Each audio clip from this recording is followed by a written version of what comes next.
Pemirsa, artis Dewi Rezer belum lama ini mengumumkan kabar bahagia. Ia mengumumkan sudah menikah kembali dengan Ethan Allarm di Kanada pada 11 Juli 2023. Kabar bahagia tersebut diumumkan Dewi Rezer di akun Instagram pribadinya. Dewi mengumumkan dirinya sudah menikah lagi sekitar 7 tahun setelah ia resmi bercerai dari Marcelino Lefranc pada 2016 lalu. Diketahui sebelumnya pernikahan pertama Dewi dengan Marcel berlangsung pada 2007 silam.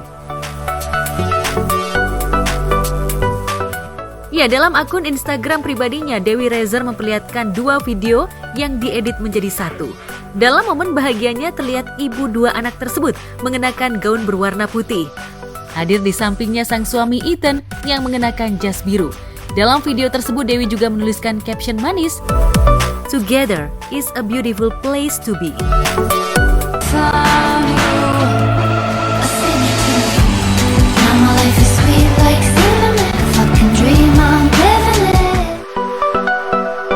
Tak hanya satu unggahan, sebelumnya Dewi juga membagikan foto pernikahannya dengan Ethan Allarm. Diketahui Dewi sudah menjalin hubungan asmara dengan Ethan Allarm selama 6 tahun. Keduanya menjalani hubungan jarak jauh alias LDR hingga akhirnya memutuskan menikah pada 11 Juli lalu. Postingan Dewi pun juga langsung banjir komentar dari para follower dan sejumlah selebriti, termasuk sang mantan suami Marcelino Lefranc. Dalam komentar di akun Dewi, Marcel menuliskan, "So happy for you." Memang anak-anak sih udah cukup diberi pengertian sih, apalagi yang gede. Kalau yang kecil masih pelan-pelan, step by step. Kalau saya doakan aja.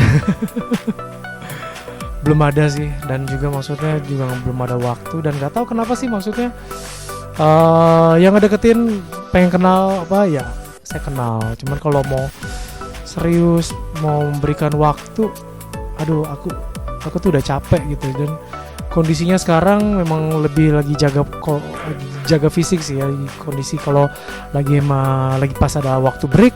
Jadi ya paling pergi sama anak-anak, nemenin mereka. Terus kalau enggak ya ngurusin kantor. Gak ada kepikiran ke situ. Harapan sih ada.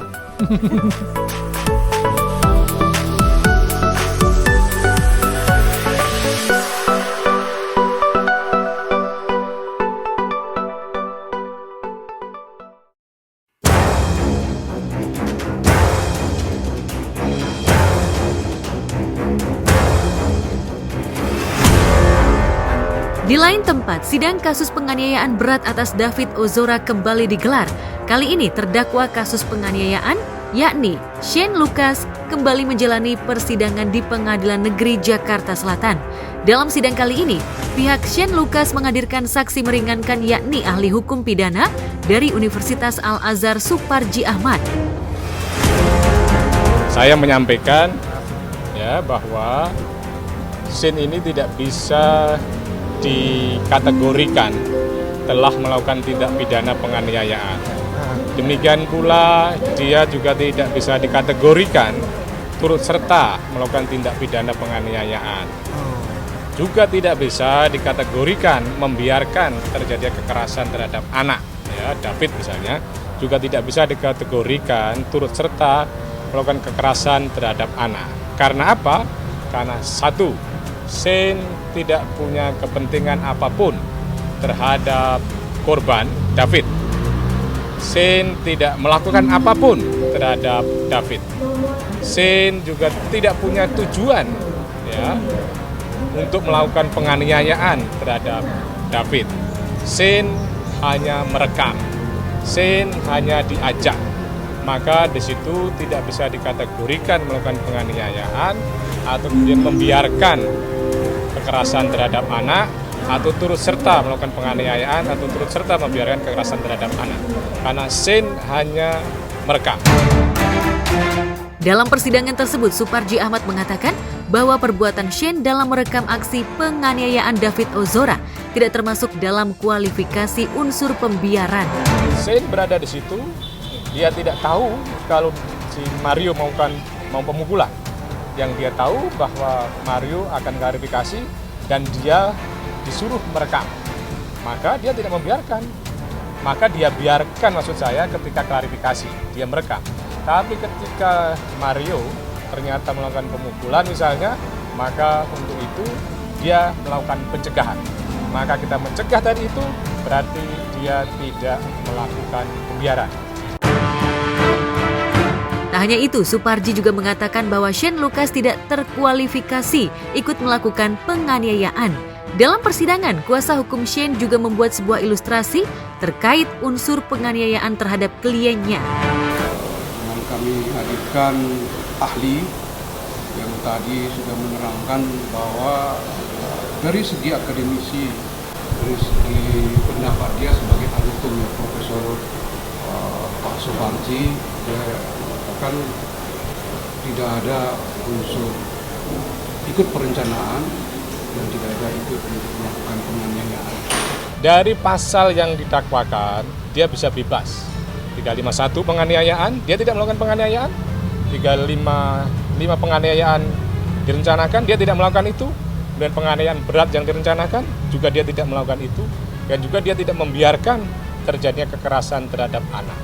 Karena dia hanya diajak, dia hanya numpang di mobil, dia hanya merekam, dan dia kemudian dia menolong korban.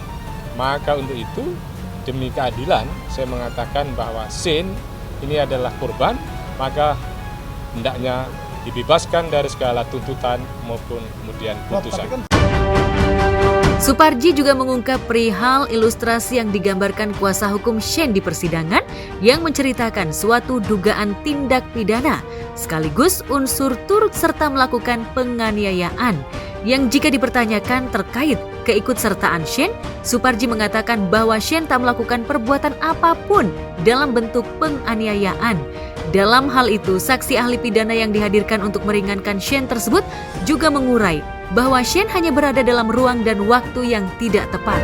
Shane hanya berada dalam ruang dan waktu yang tidak tepat. Maka untuk itu saya mengatakan bahwa Shane ini hanyalah korban karena diajak. Mungkin dia nggak enak hati sama Mario Dendi, sehingga pada akhirnya dia korban waktu, korban tenaga untuk menemani dia. Tetapi untuk dia melakukan penganiayaan terhadap Mario, ya masuk ke David, itu tidak ada sama sekali. Kepentingannya apa? Kalau kemudian Mario terhadap David kan kepentingan jelas, sakit hati, balas dendam, tetapi untuk Shane tidak ada. Maka saya mengatakan bahwa Shane ini mestinya dibebaskan dari tanggung jawab hukum, dibebaskan dari segala tuntutan. Sementara itu, dalam persidangan, terdakwa Shane sempat mengaku dalam kondisi ketakutan dan syok saat merekam aksi penganiayaan David yang dilakukan Mario. Namun, jaksa penuntut umum justru meragukan pernyataan Shane tersebut. Jaksa mengaku ragu dengan pernyataan Shane. Pasalnya, ponsel yang dipakai untuk merekam penganiayaan David harusnya tak stabil jika Shane syok. Lantas apa tanggapan kuasa hukum Shane terkait keraguan pihak JPU? Itu menurut kami jaksa tidak bisa menunjukkan peran Shane sebagai orang yang turut serta melakukan atau menyediakan sarana atau membantu. Ya, jadi ini bukan karena kita PHC, tapi memang fakta yang terungkap dalam persidangan tidak ada yang menurut kami yang bisa dibuktikan oleh jaksa bahwa Shane itu ikut merencanakan, ikut turut serta melakukan atau ikut membantu. Jadi perannya di Shane itu kan tidak ada perencanaan, tidak ada ikut untuk melakukan pemukulan, tidak ada percakapan, tidak ada konspirasi, tidak ada kerjasama, tidak ada niat. Jadi kami marilah kami sebagai penegak hukum, JPU itu menuntut itu, lihatlah fakta dan rasa keadilan. Saya berharap ya jaksa penuntut umum memenuhi apa yang disampaikan oleh Pak Jaksa Agung untuk memberikan keadilan. Bertanyalah pada hati nurani yang paling dalam, karena sesungguhnya itu adalah sebuah keadilan. Apakah adil seorang Shane yang bapaknya tidak bekerja, seorang Shane yang hidupnya tidak mampu, seorang Shane yang kemudian hanya diajak akan dijatuhi hukuman? Maka tanyakan pada hati nurani jaksa dalam menuntut, dan saya yakin hakim akan memberikan keadilan yang seadil-adilnya. Harapan kami semoga tuntutan yang akan disampaikan oleh negara dalam hal ini JPU itu harus melihat azas keadilan. Pekan depan 10 Agustus 2023 akan digelar sidang tuntutan untuk para terdakwa. Semua pihak berharap termasuk keluarga korban David berharap keadilan bisa ditegakkan. Fakta-faktanya sudah dipaparkan oleh ahlinya dan yang menangani, yang punya kemampuan dan punya latar belakang medis yang cukup baik, sehingga memperkuat apa yang selalu kita sampaikan, bahwa hal ini nggak lepas dari semua ikhtiar. Kalau dari kita keluarga sih sederhana sebenarnya, mau berapapun nilainya tolong dipenuhi. Kalau tidak, kan bisa diganti dengan tambahan kurungan. Itu aja kok. Poinnya itu aja. Bukan seperti narasi mereka yang wah mumpung, kagak ada. Nggak butuh juga kita gitu loh. Nggak butuh untuk ngerokoti, apa istilahnya mereka? Menggerogoti ya. Menggerogoti harta. Ngapain digerogoti? Emang kalau dia bayar sesuai tuntutan terus dia jadi miskin? Kagak, duitnya banyak banget. Nggak ada artinya itu buat dia. Cuman buat kami untuk keadilan aja, kalau nggak bisa bayar ya udah tambahin aja kurungannya.